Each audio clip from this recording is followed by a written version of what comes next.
हाय दोस्तों। मैं हूं आपका एसके और आज हम बात करेंगे हीट ट्रांसफ़र के बारे में। जैसे कि जो कि बेसिकली कल एग्ज़ाम होने वाला है, तो उसमें से कुछ क्वेश्चन मैं अपने मन से सिलेक्ट करके दे रहा हूँ, ठीक है? और पूरा उपयुक्तता को मैं कवर करूँगा बाद में, ठीक है? जब तक नहीं आपका पूरा टॉपिक हीट ट्रांसफ़र होगा, तब तक उपयुक्तता ख़त्म करना या फिर भी बार-बार पढ़ना, वो सही नहीं है, ठीक है? तो ऐसा नहीं करेंगे।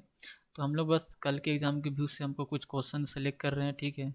सो हो सके कुछ भी आपको मिले तो बताइएगा, ठीक है? ज़रूर कमेंट करके कि हाँ, कल के एग्ज़ाम में कैसा था कि नहीं होता है, ठीक है? ये बस एक आइडिया दे रहे हैं, इस तरह से होगा। और अगर आपको ना आए और ना मिले तो घबराने की कोई ज़रूरत नहीं है, ये बहुत ही सिंपल क्वेश्चन दे रहे हैं, ठीक है?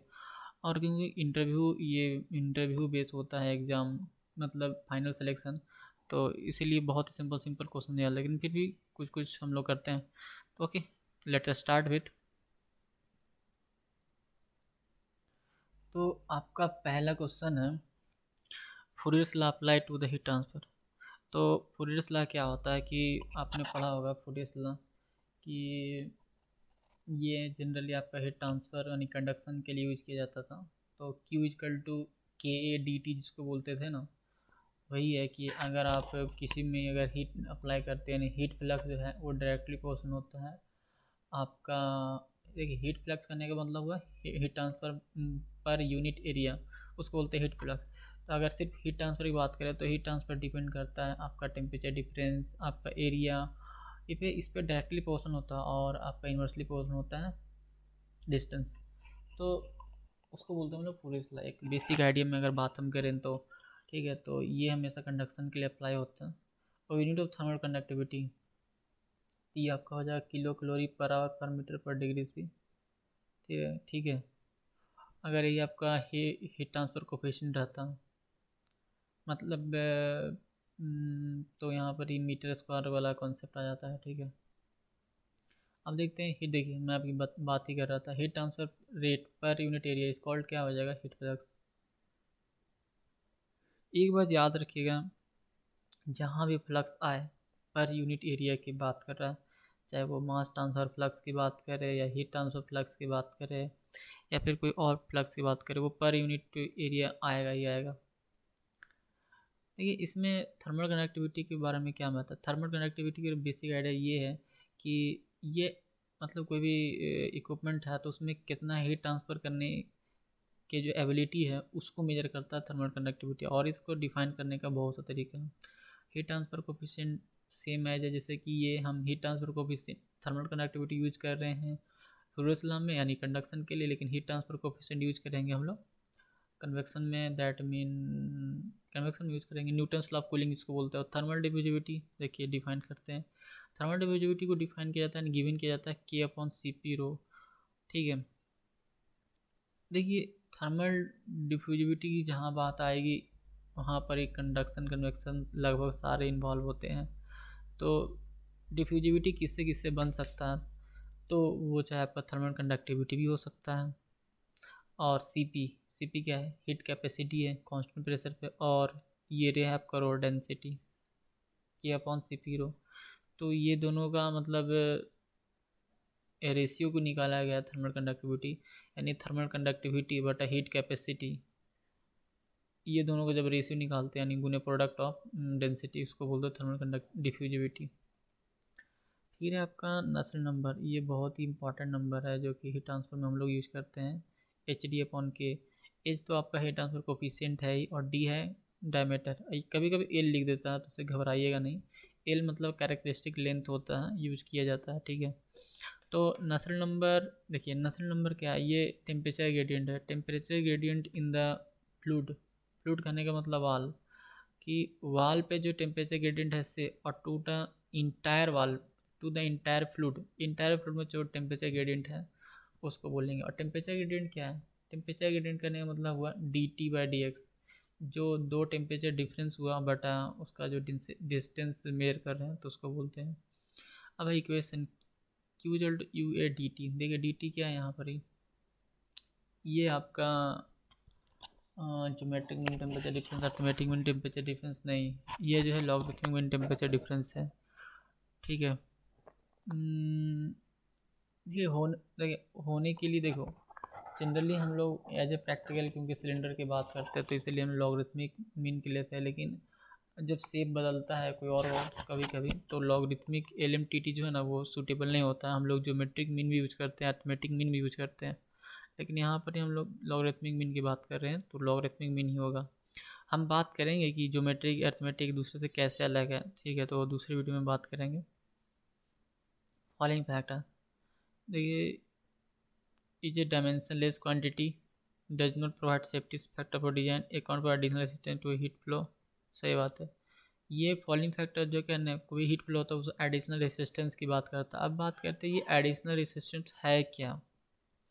देखिए आप देखे होंगे अपने लाइफ में या फिर कहीं भी कभी कभी कोई भी इक्विपमेंट है शुरू में नया रहता है, जैसे आज से ऑब्जर्व किए होंगे, जैसे घर में खाना बन रहा होगा, ठीक है, तो शुरू में जब नया नया रहता है कोई थाली उली या कोई भी चीज़ रहता है तो इतना तेज़ी से गर्म होता है ना, मतलब तुरंत गर्म हो जाता है, तो उसमें कोई रेजिस्टेंस जनरेट नहीं होता शुरू में, लेकिन एक एक सर्टेन टाइम 2 साल 3 साल 4 साल 5 साल के बाद क्या होता है उस पर एक लेयर बैठ जाता है। अगर एलुमिनियम की बात करें, अच्छा मैं आपको बता देता हूँ, एलुमिनियम में जब कोरिजन होता है ना तो वो सूटेबल मतलब फ़ायदेमंद होता है, क्योंकि एलुमिनियम का कोरिजन जो है ना एलुमिनियम को बचाता है, लेकिन आयरन का कोरिजन आयरन में लगने के बाद वो आयरन को ख़राब कर देता है, बर्बाद करता है। तो ये चीज़ कभी कभी कोरिजन अच्छा भी होता है, कभी कभी नुकसान भी करता है।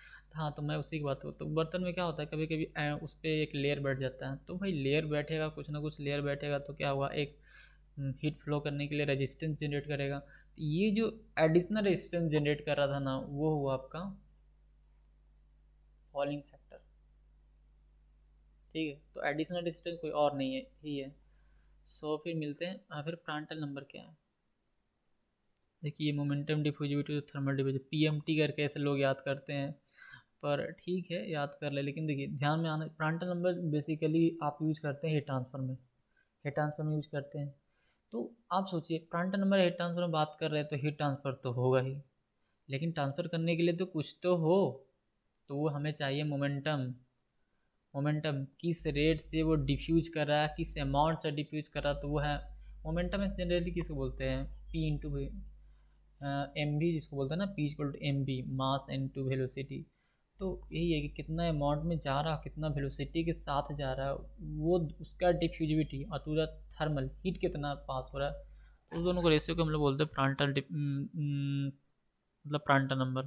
थर्मल डिफ्यूजिविटी पता होगा, थर्मल डिफ्यूजिविटी बोलते हैं आपका के अपॉन सी पी रो को, और मोमेंटम डिफ्यूजिविटी बोलते हैं आपका kinematic viscosity mu upon rho को। तो ये दोनों का रेशियो निकालेगा तो प्रांटल नंबर निकल जाएगा। ये बहुत ईजी है, जैसे कि मैं जिसमें स्पेशली जब नंबर की मैं बात किया था उसमें बहुत अच्छा से निकाल कर बताया था, ठीक है, तो देख लीजिएगा। अब presence of non condensing gas in a condensable, तो क्या करेगा, increase the rate of condensation decrease the thermal resistance is desired to increase the film question. नहीं यार, देखिए जो जैसे कंडेंसिंग गैस क्या हो, जैसे कि वाटर है, वाटर नहीं है, वाटर मान लेते हैं, या फिर कोई ऑक्सीजन ही है, वो गैस है और उसको कंडेंस करा, या फिर वाटर ही मान लीजिए ना, वाटर है उसको कंडेंस करवाना है, ओनली सिर्फ और सिर्फ वाटर रहेगा तो सबका सेम कैरेक्टरिस्टिक्स है, तो आराम से आप कूलिंग कीजिएगा तो कंडेंस हो जाएगा। लेकिन अब उसमें अगर एयर चला जाए, बाई चांस उसमें एयर चला जाए जो कि नॉन कंडेंसिंग गैस है, ठीक है, एयर कंडेंस नहीं करने वाला है, तो वो क्या होता है उसको जो होना था एक तरह से लेयर जनरेट कर देता है, उस पर एक लेयर जनरेट कर देता है, तो इसकी वजह से क्या हो, वो कंडेंस नहीं हो पाएगा। इसलिए ना तो रेट ऑफ कंडेंसेशन को बढ़ाता है ना थर्मल रेजिस्टेंस को घटा, नहीं, एक अगर और लेयर बढ़ा देगा, एयर एयर तो पता ही वो हीट ट्रांसफर कोएफिशिएंट उसका और कम होता है, बहुत ज़्यादा कम होता है, तो थर्मल रेजिस्टेंस को घटाएगा नहीं और बढ़ा देगा उल्टा। अब है कि डिजरेबल टू फिल्म कोएफिशिएंट, नहीं यार, जब ये एक तरह से और फिल्म बना दे रहा है तो फिल्म कोएफिशिएंट कैसे बढ़ाएगा और बढ़ा देगा, तो हमारा फिल्म कोएफिशिएंट ज़्यादा होगा तो दिक्कत है ना, जितना कम हो उतना बढ़िया रहे। फिर सब कूल्ड बॉयलिंग, देखिए बॉयलिंग दो तीन टाइप के होते हैं, जैसे कि सब कूल्ड बॉयलिंग ही है, पूल बॉयलिंग है, सेचुरेटेड बॉयलिंग है, या फिर सिर्फ फिल्म बॉयलिंग है। तो इस सब बॉयलिंग के बारे में हम एक वीडियो में बात करेंगे, लेकिन एक आइडिया दे देते हैं। पूल बॉयलिंग क्या होता है, जैसे कि कोई आपका एक कंटेनर है उसमें अगर सॉलिड पार्टिकल है तो सॉलिड पार्टिकल का जो टेम्परेचर है वो लिक्विड से ज़्यादा है, मतलब बॉइलिंग पॉइंट पे है। तो वहाँ पर जो टेम्परेचर जब आपका होगा तो उसको बोलेंगे बॉइलिंग। लेकिन यहाँ पर उल्टा हो जाता है कि temperature the heating surface is less than the boiling point of liquid, तो उसको बोलते हैं। जैसे कि अब इसी में देखिए ना, पूल बॉइलिंग में क्या हो रहा था कि एक सॉलिड था, उसका टेम्परेचर जो है लिक्विड के बॉइलिंग पॉइंट से ज़्यादा था, तो हीट ट्रांसफर किधर से होगा, सॉलिड से लिक्विड की हो रहा। तो इस तरह से जो बॉइलिंग हुआ ना, इसको बोलते हैं हम लोग पूल बॉइलिंग। लेकिन इसका उल्टा मान लीजिए, आपका उल्टा करने का मतलब है कि लिक्विड, वो जो सॉलिड पार्टिकल था उसका टेम्परेचर है वो लिक्विड के बॉइलिंग से भी कम है, तो उसको बोलते हैं सब कूल्ड बॉइलिंग। अब बोलिए यार ये कैसा बॉइलिंग है, तो देखिए ये सब जनरल लाइफ में ऑब्जर्व नहीं किया जा सकता है, ठीक है, ये थोड़ा सा पूरा थियोरेटिकल हो जाता है, ठीक है, तो थोड़ा सा समझना मुश्किल आता है। तो बस ऐसे मानिए, जो ऑब्जर्व किया है, क्यों ऑब्जर्व किया पता नहीं, तो जब अंदर पार्टिकल का टेम्परेचर जो है वो लिक्विड के बॉइलिंग पॉइंट से कम हो जाता है, तो इसको बोलते हैं सब कूल्ड बॉइलिंग। हो सके उसी पार्टिकल को कूल करना शुरू कर दे। Nucleate boiling is promoted on rough surface. अब बोलिए पहले तो न्यूक्लियेट बॉइलिंग क्या है। देखिए न्यूक्लियेट बॉइलिंग, जैसे कोई चीज़ को जब हम वहाँ पे हीट करते हैं तो सबसे पहले क्या होता है कि उसमें नेचुरल कन्वेक्शन होगा, हीट का ट्रांसफ़र होगा, उसके बाद फोर्स कन्वेक्शन होगा। फोर्स नहीं, फोर्स तो हो नहीं सकता क्योंकि हम सिर्फ और सिर्फ बॉइलिंग कर रहे हैं, उसमें कोई एजिटेशन नहीं कर रहे हैं। तो सिर्फ और सिर्फ शुरू में बात की तो नेचुरल कन्वेक्शन हुआ। नेचुरल कन्वेक्शन करने का मतलब कि वो डेंसिटी डिफरेंस कारण या फिर ऑटोमेटिक अपने मन से या फिर बिना एक्सटर्नल सोर्स के अगर वो बॉइलिंग हीट का ट्रांसफ़र होता है तो नेचुरल कन्वेक्शन होता है। तो उसके बाद क्या होता है कि आप जैसे घर पे देखिए ना, आप चाय गर्म या पानी गर्म करते होंगे तो शुरू में गर्म की टेम्परेचर वो गर्म हो जाता है, आपको कुछ नहीं पता चलता है। लेकिन बाद में क्या होता है कि उसको सरफेस से बॉल बनना शुरू हो जाने लगता है। न्यूक्लियर मतलब छोटा छोटा बॉल बनना शुरू हो जाता है। तो यहाँ पर ही जब होना शुरू हुआ तो ये जो कंडीशन है यही न्यूक्लियेट बॉइलिंग है। और ये ज़्यादातर होता है रफ सरफेस, जितना ज़्यादा रफ होगा। अब बोलिए रफ सरफेस पे क्यों होता है, देखिए रफ सरफेस पे हीट ट्रांसफ़र कोफिशिएंट ज़्यादा होता है इसीलिए। और हीट ट्रांसफ़र कोफिशिएंट क्या होगा, जिसका ज़्यादा होगा तो उसमें हीट का ज़्यादा ट्रांसफ़र होगा, तो ज़्यादा ट्रांसफ़र होगा मतलब जल्दी वो बॉइलिंग अटेंड करेगा, ज़्यादा टेम्परेचर गेन करेगा, तो फिर बॉइलिंग होने लगता है। तो ये रीज़न है। अब है कि एज पर Kirchhoff's law, ratio of total radiating power to the absorptivity of a body depends upon के स्पेशल, वो टेम्परेचर ऑफ बॉडी पे डिपेंड करता है, ठीक है।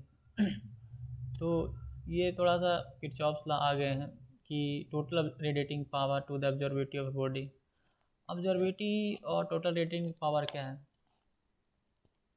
कि यहाँ पर थोड़ा सा मुश्किल हो रहा है समझाना। बस ये किरचॉफ्स लॉ ऐसे मान लीजिए कि रेडिएटिंग पावर कहना मतलब दो तरह का, ये भी थोड़ा सा अलग है। ऑब्जर्विटी हुआ आपका कि कोई भी पार्टिकल ने कितना ऑब्जॉर्व किया, तो वो हुआ ऑब्जर्विटी बॉडी का। और रेडिएटिंग पावर हुआ जैसे कि आप कोई कोई चीज़ नहीं देखते हैं कि कोई पार्टिकल है और उस पर हम हीट देते हैं तो वो ज़्यादा हीट को रेडिएट करता है, मतलब बाहर इमिट करने लगता है, बहुत ज़्यादा इमिट करने लगता है। तो उसका जो क्वांटिटी है कितना अमाउंट में रेडिएट करेगा, ये दोनों का रेशियो जो है, अब जब रेडिएटिंग पावर और अब्जॉर्बिटी, या फिर इसको रेडिएटिंग पावर को इमिसिव पावर ही बोल सकते हैं, ये कोई अलग चीज़ नहीं है। तो इमिसिव पावर टू द अब्जॉर्बिटी को ही बोलते हैं किरचॉफ्स लॉ, और ये सिर्फ और सिर्फ टेम्परेचर पर डिपेंड करता है। कि temperature that maximum wavelength of radiation inversely proportional to the temperature, इसको बोलते हैं विंस डिस्प्लेसमेंट। देखिए ये क्यों बनाया है, कैसे बनाया है, इसका थोड़ा सा अलग एप्लीकेशन है। जनरली मैक्सिमम वेवलेंथ कहाँ पर ही होगा, मतलब इससे पता चलता है कि हम जैसे कोई भी बहुत सा वेवलेंथ है तो हमें पता करना होता है कभी भी हमें मैक्सिमम वेवलेंथ कहाँ पर प्राप्त हो सकता है। तो वो होता है कि टेम्परेचर के इन्वर्सली पोर्शन होता है। अगर जहाँ पर टेम्परेचर ज़्यादा हो रहा है तो मैं वेवलेंथ इसका इन्वर्सली होगा, मतलब घटेगा। तो इस तरह से हम लोग प्राप्त करते हैं। इसमें हम बात करेंगे अभी। और देखिए इकोनॉमी और कैपेसिटी बहुत ज़्यादा इंपॉर्टेंट है, कोई भी एग्ज़ाम में कभी पूछ देता है, मतलब पता नहीं क्यों, एकदम बहुत सिंपल है और बहुत लोग कंफ्यूज भी कर जाते हैं, ठीक है, क्योंकि इकोनॉमी और कैपेसिटी में देखिए एक चीज़ आपको पूरा क्लियर होना चाहिए कि कैपेसिटी, जब हम बात करते हैं कैपेसिटी की, तो वो होता है पर आवर। हमेशा सिर्फ स्टीम या फिर एवापोरेटर या फिर इसी की नहीं, किसी की भी कैपेसिटी की बात आती है ना, तो वो पर आवर की बात होती है। तो अगर हम इसमें बात करें, के G of liquid evaporated per hour in evaporator is defined as capacity. नहीं बोलता तुम्हारी कैपेसिटी क्या है, तुम इतना कैपेसिटी नहीं कि तुम खा पाओगे, तो क्या मतलब है, ये थोड़े ना मतलब होता है कि दिन भर पूरा लाइफ में खा, नहीं नहीं। वो पर आवर में डिफाइन किया जाता है कैपेसिटी, तुम 1 घंटा में इतना खा पाओगे, यानी कैपेसिटी की बात कर रहा है। तो वैसे इकोनॉमी, इकोनॉमी है कि, ऐसे यहाँ पर लिखा नहीं है, इकोनॉमी की हम बात आते हैं कि अगर हम 1 kg स्टीम देते हैं और कितना अमाउंट में लिक्विड एवोपरेट होता है, 1 kg स्टीम में जितना एवोपरेट हो जाएगा उसको बोलते हैं इकोनॉमी। ऐसे भी देखते हैं जैसे इकोनॉमी है कि हम कम सामान देंगे और मैक्सिमम ऑब्टेन हो जाएगा, तो जो उस वो इकोनॉमिकल होता है। तो ये 1 kg ही स्टीम देते हैं और ज़्यादा से ज़्यादा लिक्विड एवोपरेट हो गया, उसको बोलते हैं इकोनॉमी। अब इकोनॉमी ऑपरेटर किस पे डिपेंड करता है, तो वो है आपका हीट टेम्परेचर और नंबर इफेक्ट, ये दोनों पे डिपेंड करता है। अगर ज़्यादा आपका टेम्परेचर पहले ही से है तो हमें स्टीम कम लगेगा। और नंबर इफेक्ट, कि आपको पता है ज़्यादा इफेक्ट देंगे। इफेक्ट कहने का मतलब है कि आप ज़्यादा एवोपरेटर यूज कर रहे हैं। फिर है कि नंबर, देखिए आगे, नंबर ऑफ के G of vaporize per K G of steam to fed to the evaporator is defined as economy. Capacity भी डिफाइन कर चुके हैं। The energy related to from it surface at absolute temperature T is related to Q directly proportional T के power 4 हो जाएगा। Absolute temperature हम बता चुके कि ऐसा टेम्परेचर है उससे नीचे टेम्परेचर हो ही नहीं सकता है। The temperature of electromagnetic spectrum is important in heat transfer by radiation, तो उसको बोलते हैं 0.5 to 0.8। देखिए एक चीज़ में आपको, अगर मैं बेसिक आइडिया बात करूँ, कंडक्शन कन्वेक्शन रेडिएशन। देखिए कंडक्शन क्या होता है कि अगर कोई पार्टिकल है, अगर उसमें हीट का ट्रांसफ़र स्वतः हो रहा है, मतलब अपने आप हो रहा है, तो हम उसको बोलते हैं कंडक्शन। या फिर कोई दूसरे बॉडी के साथ फिजिकल कांटेक्ट में हो रहा है, फिजिकल बॉडी में से, तो उसको बोलते हैं कंडक्शन। और रेडिएशन कन्वेक्शन क्या है कि अगर कोई फ्लूइड है, अगर उसमें मिक्सिंग के द्वारा होता है तो उसको बोलते हैं हम लोग कन्वेक्शन। और रेडिएशन क्या है, अगर रेडिएंट एनर्जी की वजह से अगर हीट का ट्रांसफर हो रहा है, रेडिएंट एनर्जी, सिंपल अगर कोई बोलना चाहेगा तो, कि ऐसे तो डिफिनेशन बहुत ही वाइड है, वाइड करने का तो ज़्यादा भी वाइड नहीं है, लेकिन सिंपल अगर बोलना है कि अगर कोई भी हीट ट्रांसफर रेडिएशन या रेडिएंट एनर्जी के कारण होता है तो उसको बोलते हैं हम लोग रेडिएशन। ये 0.5 to 50 माइक्रोन तक होता है। अब बैफल क्या करता है, baffle in shell side of shell and tube heat exchanger, वो ये इनकी the shell side heat transfer coefficient. देखिए बैफल कोई अलग चीज़ नहीं है, अगर आप कोई भी इंडस्ट्री में काम किए होंगे तो देखे होंगे कि एक वो मतलब ढेर सा ट्यूब रहते हैं, ट्यूब रहता है तो उसमें बीच बीच में एक सपोर्ट दे रहता था ताकि वो झुके ना या फिर लैग ना हो या फिर दूसरे में सट टच ना कर जाए, तो उसके लिए हम लोग देते हैं। तो ऐसा जब नहीं होगा तो हमारा क्या होगा, फ्लूइड जो तेज़ी से फ्लो करेगा और आसानी से सबके साथ कॉन्टेक्ट में आएगा, तो वो सेल साइड को हीट ट्रांसफर कोएफिशिएंट बढ़ा देता है। अब देखिए LMTD और काउंटर फ्लो पैरेलल फ्लो की बात करते हैं। देखिए काउंटर फ्लो बहुत ही सिंपल है कि अगर हीट का ट्रांसफ़र, जैसे दो फ्लूइड हैं, एक होल्ड है, एक कोल्ड है, एक हॉट है, अगर अपोजिट डायरेक्शन में फ्लो कर रहा है तो उसको बोलते हैं काउंटर करंट। अगर एक ही डायरेक्शन में फ्लो कर रहा है तो उसको बोलते हैं पैरेलल। और तो LMTD क्या हो जाएगा, काउंटर फ्लो के लिए LMTD ज़्यादा हो जाता है। और हमारा क्या होता है, हीट ट्रांसफ़र रेट भी है दोनों के लिए। अगर हम counter flow current, parallel flow को को करंट भी बोलते हैं, ठीक है। तो इसके लिए हीट ट्रांसफर रेट अगर सेम है तो एरिया किस में कम पड़ेगा, काउंटर फ्लो में कम में ही हो जाएगा। फिर है एवोपरेटर। अगर आप एवोपरेटर को टेम्परेचर घटा देते हैं, भाई सिंपल है कि आपको जो फिर अगर टेम्परेचर घटा दीजिएगा तो आपको एवोपरेटर में टेम्परेचर घटा तो एरिया ज़्यादा रिक्वायर्ड पड़ेगा हीटिंग के लिए और इकोनॉमी भी घट जाएगा। देखिए अब है purpose of providing expansion below. ये बेलो क्या होता है, देखिए देखो सब इंडस्ट्री में तो पता नहीं, पर एज पर रिफाइनरी या फिर बहुत सी इंडस्ट्री में मिलता है, मतलब ये तरह से एक ट्यूबुलर फॉर्म भी होता है, दो तीन जो ज़्यादा टेम्परेचर पाइप का रहता है तो बनाया रहता है, वो ऑटोमेटिक थोड़ा बढ़ सकता है, कोई घट सकता है। अब जैसे रेलवे में क्या होता है कि रेलवे ट्रैक में वो लोग थोड़ा सा काट देते हैं कि अगर ठंडा के दिन में थोड़ा सा दूर हो जाता है और गर्मी के दिन में नज़दीक आ जाता है, तो लेकिन हम तो काट नहीं दे सकते क्योंकि पाइप है, फिर फ्लूइड बाहर आ जाएगा, काट नहीं सकते। तो ये लोग ऐसा टेक्निक बनाए हैं कि ताकि आपका ऑटोमेटिक से कम बेच, जैसे कि होता है रबड़ वाला कि क्या करता है अपने अचानक से तन आ जाता है और फिर वापस आ जाता है, इलास्टिसिटी टाइप का, तो ऐसा ही बनाया जाता है।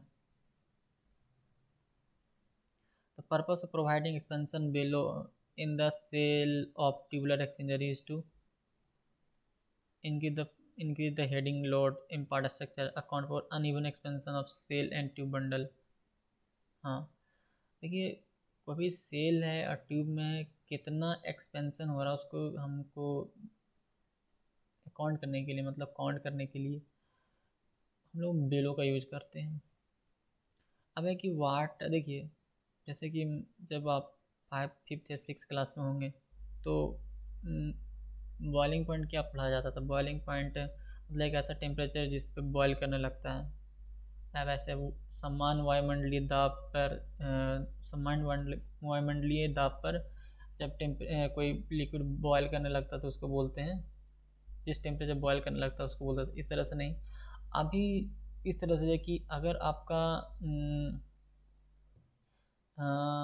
प्रेशर मतलब एटमॉस्फेरिक के प्रेशर और जो वेपर प्रेशर जब बराबर हो जाता है, देखिए क्या लिखता है, water always boil it's when its temperature reaches 100 degree C, सही बात है। Vapour pressure equals 76 degree C, सही बात है भी। Situated vapour pressure equal the external vapour pressure on surface situated vapour pressure इलेव। अगर आपका जो वेपर प्रेशर है वो एक्सटर्नल प्रेशर के बराबर हो जाता है तब उसको बोलते हैं बॉयलिंग, तब वो बॉयल करने लगता है। ये जो डिफिनेशन है ना, पहला मतलब 7वां 8वां वाला। अब है हीट हीट एक्सचेंजर। देखिए ये एच टी यू और एन टी यू की बात करता है, heat transfer. One one transfer unity मतलब क्या होता है, इन्हें हीट कोई भी एक्सचेंजर हो सकता है, उसमें वन एन टी यू के मतलब वन ट्रांसफ़र यूनिट के मतलब क्या हुआ, यह एक तरह के ड्राइविंग फोर्स के बराबर हो जाता है। मान लेते हैं कि एक हीट एक्सचेंजर है और उसमें ड्राइविंग फोर्स हमारा जो है, ड्राइविंग फोर्स मतलब क्या हुआ, टेम्परेचर डिफरेंस की बात कर रहा है उसमें, मतलब कि अगर 200 डिग्री टेम्परेचर है, वो 200 डिग्री टेम्परेचर अगर एक्सचेंजर के कोई भी पार्ट्स को मिला के, कोई भी एक सेक्शन को मिला के अगर उतना 200 डिग्री का टेम्परेचर हमको दे देता है तो उसको बोलते हैं हम लोग transfer unit, one transfer unit इसको बोलते हैं। तो वही लिखा है, A section of exchanger in which change in temperature of one stream equal the average driving force in the section.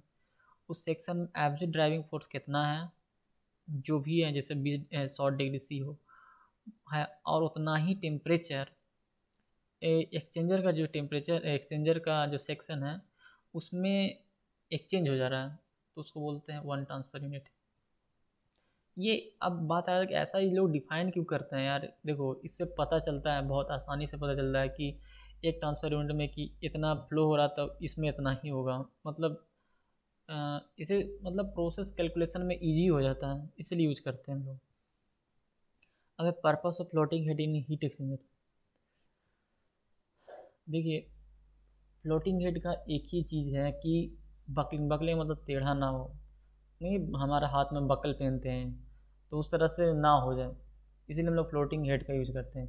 क्योंकि हीट एक्सचेंजर है उसमें टेम्परेचर बहुत ज़्यादा हो सकता है आपका, किसी में कभी कभी कम बेसी हो सकता है, तो ऐसा ना कि वो टेढ़ा, अगर हम फ्लोटिंग हेड ना दें तो ऐसा ना टेढ़ा हो जाए फिर टूट जाए, क्योंकि हीट एक्सचेंजर बहुत महंगे महंगे आते हैं, फिर उसको सेटअप करना, प्लांट को शट डाउन करना बहुत काम आ जाती है। तो ये सब पहले ही देखा जाता है प्रोसेस एंड डिज़ाइन में कि ऐसा ना करना पड़े, तो हम लोग फ्लोटिंग हेड के यूज करते हैं।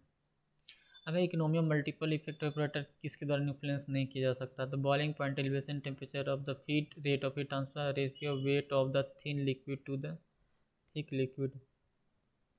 देखिए ये जो बॉइलिंग पॉइंट ऑफ जो एलिवेशन है इस पर डिपेंड नहीं करता है, क्योंकि बॉइलिंग पॉइंट एलिवेशन क्या होता है कि कोई भी लिक्विड का बॉइलिंग पॉइंट है और जो प्योर वाटर का जो बॉइलिंग पॉइंट है, ये दोनों का जो डिफरेंस होता है उसको बोलते हैं बॉइलिंग पॉइंट एलिवेशन। तो इससे कोई मतलब ही नहीं है इसमें, ठीक है। ये इस पे डिपेंड करेगा, इस पे डिपेंड करेगा, इस पे डिपेंड करेगा कि कौन थिक है कौन थिन है, इस पे डिपेंड।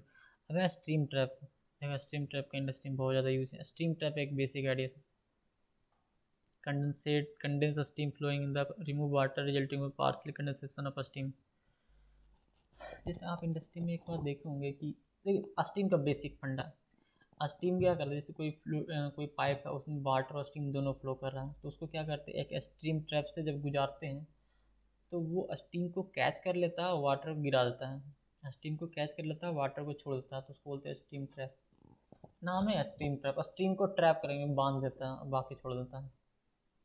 इंडस्ट्री में देखते होंगे बहुत से, खासकर रिफाइनरी में, और बहुत सारे ज़्यादा कहूँ का गिरते रहता है।